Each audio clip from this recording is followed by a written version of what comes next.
Hi, everyone. It is Friday in a flash. Nevertheless, it's here, and we're also well past the halfway mark of July already. It is the 17th day of the month. Can you believe it? And as July tends to be in Kentucky, it's hot. And your updated forecast has it even hotter than we had been expecting and talking about for the past several days. We've got actual heat indices that will follow temperatures of the low 90s and get close to the triple digit mark. Heat indices, not the real temperature, but heat indices. Nevertheless, it's going to feel like it's 100. I'll tell you when and what we can expect to see weather-wise in just a few moments. First off, I mentioned last night that we had indictments for tonight's program. Those were a series of just returned indictments from the Johnson County Grand Jury. I do not have those processed and ready to air tonight. That is something we will pick up next week. We were also going to begin a report about a case investigation in McGoffin County here in Sagersville that we are told will lead to an indictment. That too is still in the works and something that we will pick up later on, but still a great deal of ground to cover before I leave you for a steamy weekend, and that will include the title track off of Laid Back Country Pickers' sophomore album, which is available for pre-order right now. If you were here last night, and I hope you were, he was with us not for the first time since we had focused on his first album, which of course featured the track McGoffin County Cadillac, but the most recent time was of course yesterday, and we got to talk about his upcoming release party, and I'll just remind you about a few of the highlights of his interview, and then we'll hear his new song all at the same time. And of course, major developments today in regards to the governor's executive orders, and that's where we'll begin, is with COVID-19. The Sagersville, McGoffin County area have now surpassed 1,000 people being tested. No new cases to report in McGoffin County per Public Health Director Pete Shepard and his update to us here at Mortimer Media just a few moments ago. There are some other COVID news announcements, though, to be had. Food City is now joining a long laundry list that I gave you yesterday of stores across the nation, major U.S. retailers, Kohl's and Best Buy and CVS and Sam's and Walmart. I gave you the complete list. Now Food City says that they too are adding their stores to the list of businesses which will require everyone, customers and staff, to wear a mask while being inside until this pandemic is over. So, the latest last night was that, according to Governor Beshear, as we spoke of briefly last night, he had been following, of course, the motions filed by Kentucky's Attorney General, and the latest developments included that a Boone Circuit Court judge did indicate last night that he was going to void all of the governor's, that being Governor Beshear's, executive orders that he has put in place to try to slow or stop the spread of COVID-19. While awaiting a written order to that effect, today, Kentucky Attorney General Daniel Cameron issued a tweet this morning saying that, in fact, Boone Circuit Judge Richard Brugman had indicated he will sign an order to require Governor Beshear to follow the legal process in issuing all COVID-19 executive orders. There was a lengthy and long hearing that was held last evening to that effect at the request of Kentucky's Attorney General, asking that judge to block all of the governor's COVID-19 orders and to prevent him from issuing or enforcing any new ones in the future. Now, after that, and today, and while awaiting that official order per that Boone Circuit judge, the Kentucky Supreme Court has since weighed in, and in doing so, issued their own order today, which will supersede all of the lower court's rulings in the past 48 hours. The state's highest court weighed in with their order today, which said in part that, quote, "Today we act pursuant to that power to maintain the status quo by staying orders issued by the lower courts of the Commonwealth pending further action by this court."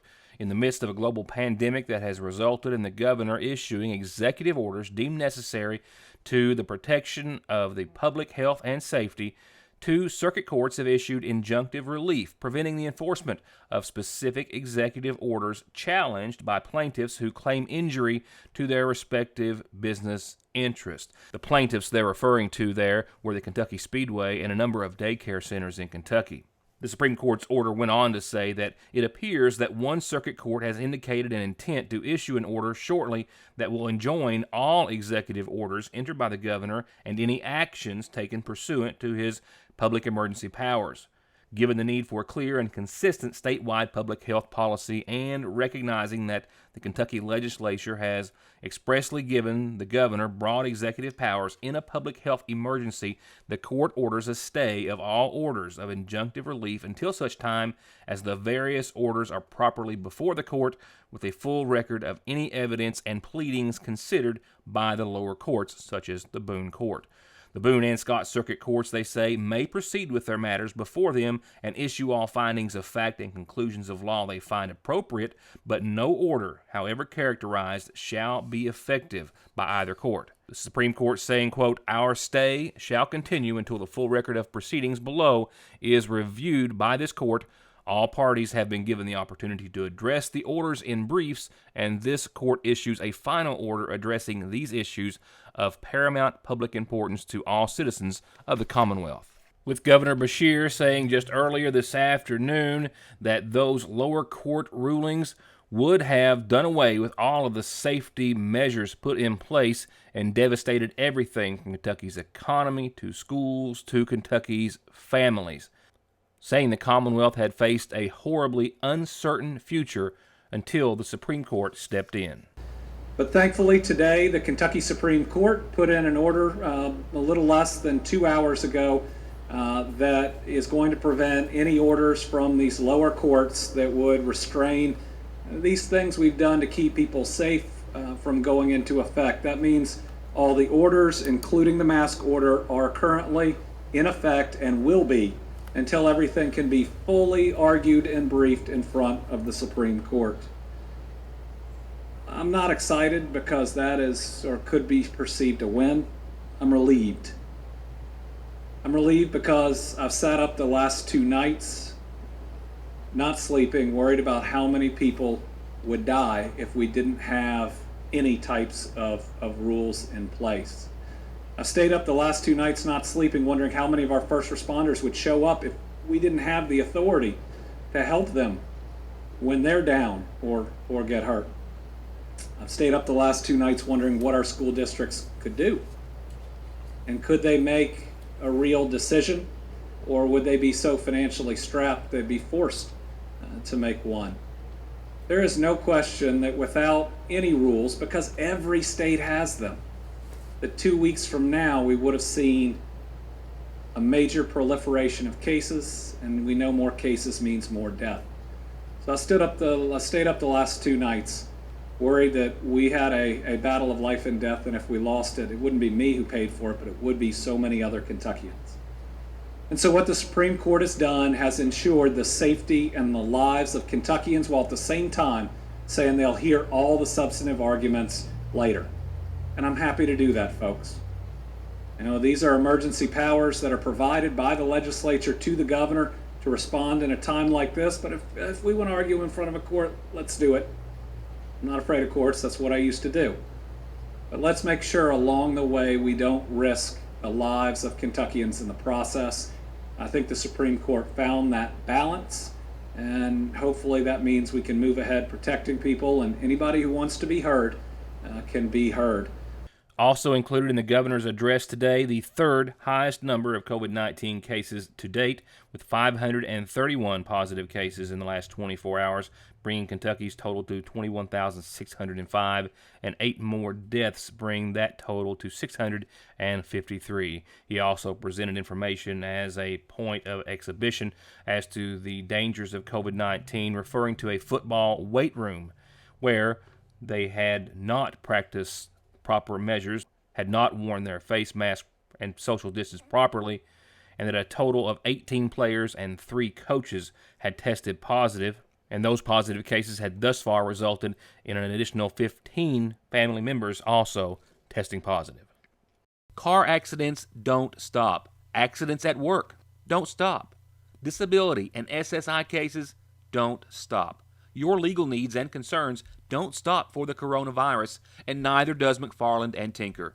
They are open, able to schedule appointments per CDC guidelines, and always available for telephone and video conferences. Please, be safe, be smart, stay home, and don't let your legal needs fall victim to the pandemic.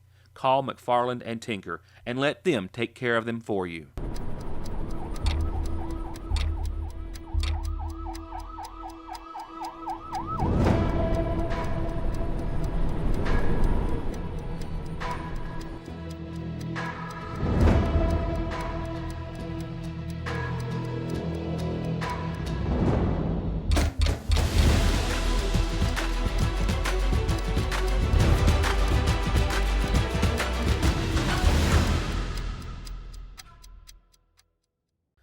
Oh, it's what a lot of you have been waiting for. They're back, but only for a limited time. Loaded potato wedges at your Sagersville Lee's famous recipe. That's right, our famous hand-cut homemade potato wedges smothered in cheddar cheese, real crispy bacon, topped with either sour cream or ranch, your choice.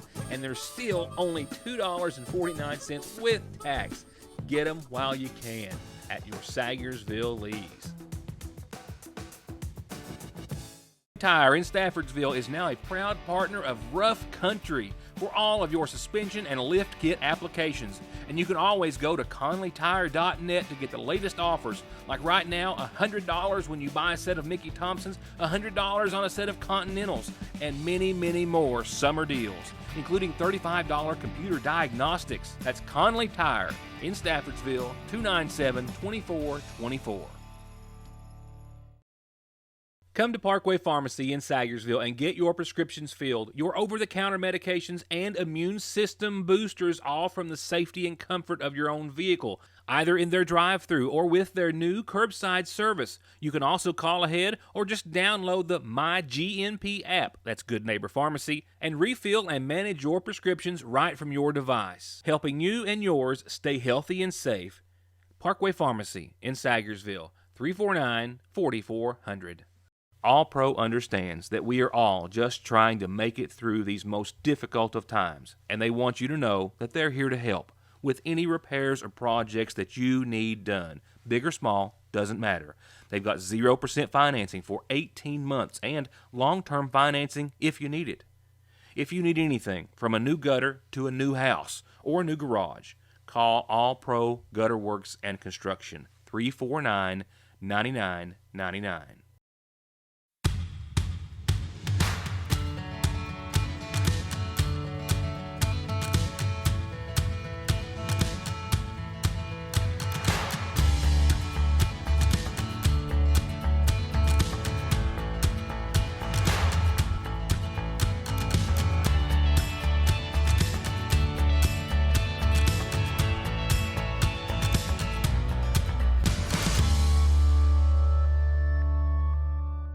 In other local headlines tonight, as we have learned since I saw you last, Magoffin County and America has lost a true national hero with the passing of Albert Patrick.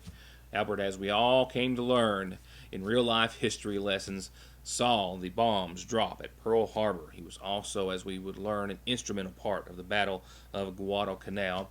And in the past few years, we saw the likes of Congressman Hal Rogers and a great many other legislators and dignitaries bestow a great many medals upon our American war hero.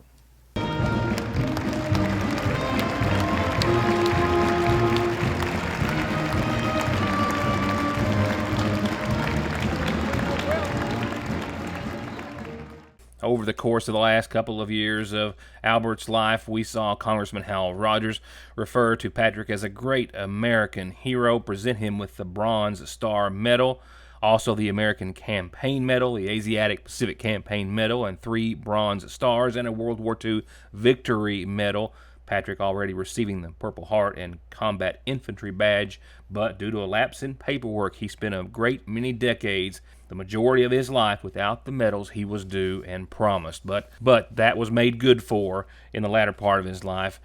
And in addition to that, Magoffin County and many others came to celebrate his 100th birthday alongside our Lieutenant Governor, Miss Kentucky, Miss America, Heather French Henry. Our courthouse, Route 1888, named and dedicated in his honor. while he continued to reside at the Sagersville Nursing and Rehabilitation Center until the past couple of weeks, where I'm told by his best friend and confidant, Danny Adams, that he suffered a fall in the past couple of weeks and had been transferred to the Pikeville Medical Center, where he passed away on yesterday's date.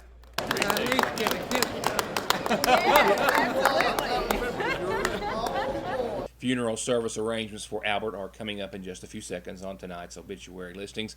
Right now, here's tonight's McGoffin Farm Bureau community calendar for this Friday. One last reminder that if you haven't been reached out to by the McGoffin County school system to find out your child's plans on returning back to school this September the 8th, they are asking you to phone them at their respective phone number, High, Middle, Sagersville, South, and North McGoffin Elementaries, as soon as possible to let them know your student's plans again for returning back to school on September the 8th. Remember, announcements like this, birthdays and anniversaries too, free. You just got to tell me so I can tell everyone about them. Funeral services brought to you nightly by the McGoffin County Funeral Home include a reminder of services to be held tomorrow morning at 11 for 44-year-old Stephen Wayne Reed of Sagersville, who passed away last Saturday. Services to be held in the morning at the McGoffin County Funeral Home. Visitation continues until 9 o'clock this evening. Services are still incomplete at this hour for 69-year-old Irma Conley of Sagersville, wife of Kenneth Conley, who passed away this week. Arrangements being made at the McGoffin County Funeral Home, but still to be announced. 101-year-old Albert L. Patrick of Sagersville passed away yesterday. Albert was the 9th child of 10 to the late Oliver and Gemma Patrick. He was never married and preceded in death by his 5 brothers and 4 sisters. Albert enlisted in the Army in June of 1940 and was assigned to the 27th Infantry, 25th Division Machine Gun Company, and as we all know, watched the first bomb drop at Pearl Harbor while standing in the doorway of his mess hall. Funeral services for Albert Patrick are to be conducted this weekend, Sunday afternoon at 1 from the McGoffin County Funeral Home. Burial is to follow in the Roark Cemetery on Burning Fork. Friends can call on the funeral home for visitation from 6 till 9 tomorrow and before Sunday's services. And lastly tonight, in loving memory of C.M. Gasparic on what would have been his birthday tomorrow, from his family, nieces, and nephews.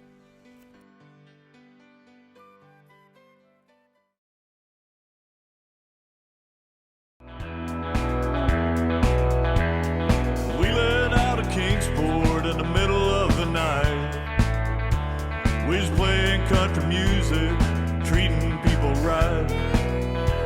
When the amplifiers are cooled down, the guitar's put away. I put that Vic in the hammer lane, and this is what I'll say.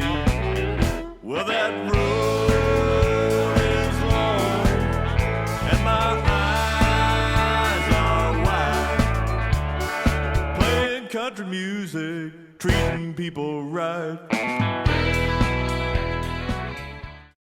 First, it was pennies, and now it's everything. Because of the pandemic, most banks haven't been able to order their weekly amount of coins for weeks.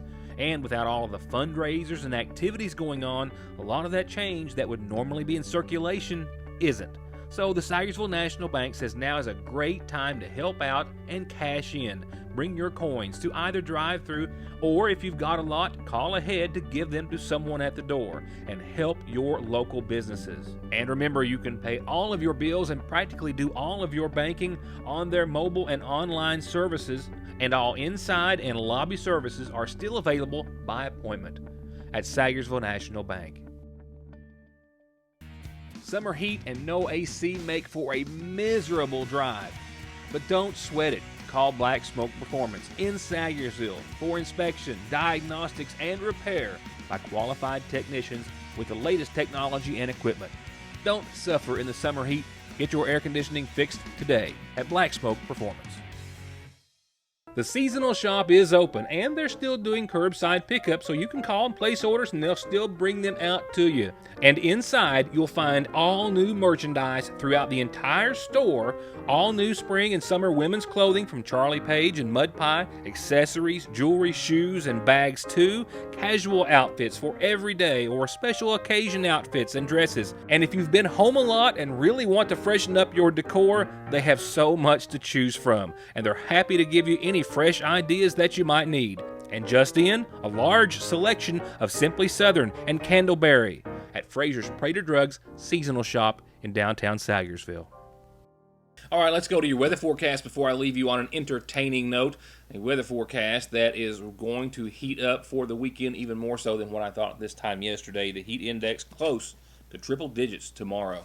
As for showers this evening, there are 0 on the radar at this hour, but it just takes one little tiny speck to pop up all of a sudden, and then you're under a rain shower like we saw this morning for about 3 minutes at my house, and then it's gone. But right now, nothing to speak of but a lingering small chance of some isolated showers before 8 o'clock or so to the tune of 10%. Partly cloudy skies, a low of 68 for the remainder of your Friday, and then here's where it gets interesting.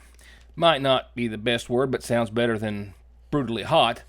Tomorrow we should see real temperatures hit right around 91 degrees, and heat index values will push that close to 99 or 100 tomorrow, and a 20% chance of showers and thunderstorms after 3 or so accompanies all of that heat. So partly sunny, 20%, 99, 91, that feels like 99 for your Saturday. Sunday, a 20% chance of showers and thunderstorms in the afternoon again. Otherwise, mostly sunny and hot. 93 real degrees. Factor in the humidity. It's going to be brutally hot again for the latter half of your weekend. And watch this. We hold on to the low 90s on Monday. Still holding on to a 20% chance of showers, too. Mostly sunny. 93 Monday and humid. Tuesday, we still have the low 90s at 92, partly sunny, and a 50% chance of showers and storms on your Tuesday. Tuesday night, still right around 70 degrees for nighttime lows. Wednesday of next week, we're still holding on to 90 with partly sunny and 50% shower chances. By Thursday, another little front rolls through that shouldn't take the edge off just a tiny bit and take us out of the red, back down into the upper 80s for the end of next week. 87, 88 with some sun and shower chances still. As I said last night in the interview that I had with laid-back country picker, the man who may not have taken the world, but a very important part of the world by storm with his tune, Magoffin County Cadillac, just a few years ago. He is releasing his sophomore album. That's right. It's entitled Kingsport. The title track of it is something I'm going to share with you before we close tonight. And I'll also remind you, in case you missed it, of a few important dates and other bits of information that he shared with us. The police auction Friday night. Listen, boys, I'll steer you right. Crown Vic fleet maintained. Your life will never be the same. Put the family in the back. Magoffin County Cadillac. Laid back, how are you, my man? Hey, Rip, what's going on, buddy? Not much, buddy. How are you? How's COVID treating you? Well, you know, it's got me kind of secluded here. I live out here on a little bit of a farm, and you wouldn't, like this morning, you wouldn't believe the berries I picked this morning. It's just, that's what we do these days. That and write a little music, I understand.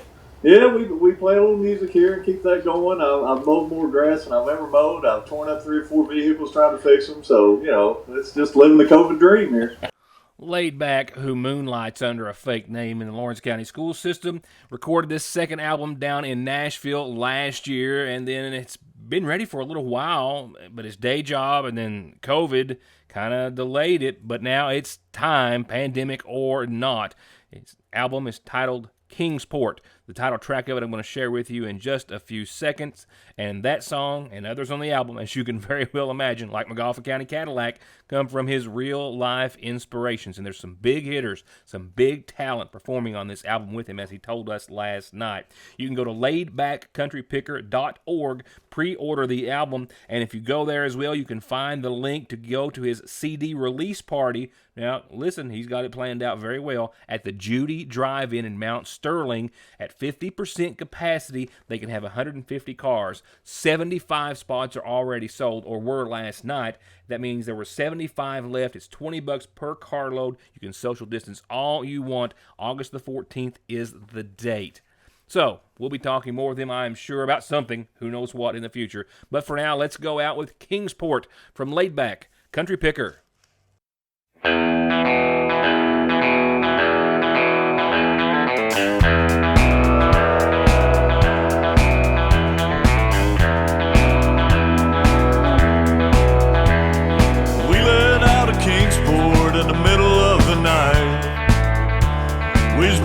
Country music, treating people right. When the amplifiers are cooled down, the guitar's put away. I put that Vic in the hammer lane, and this is what I'll say. Well, that road is long, and my eyes are wide. Playing country music, treating people right.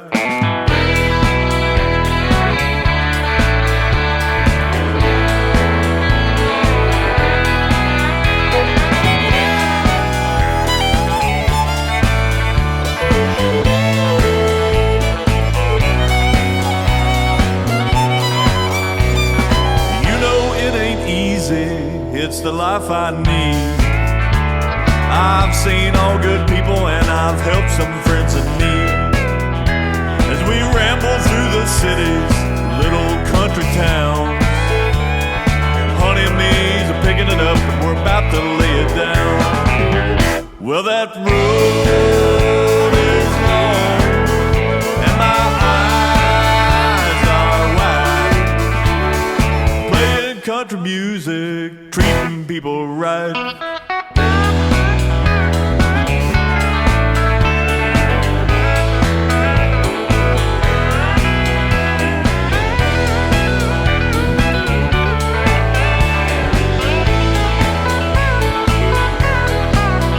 Well, that road is long and my eyes are wide. Playing country music, and that road is long and my eyes are wide. Playing country music, treating people right. And that will wrap it up for tonight, for this week. Have a good weekend. Stay cool if you can, and stay tuned to Your News Today and the Stigersville Independent when I see you back here next week. Good night. Thanks for watching.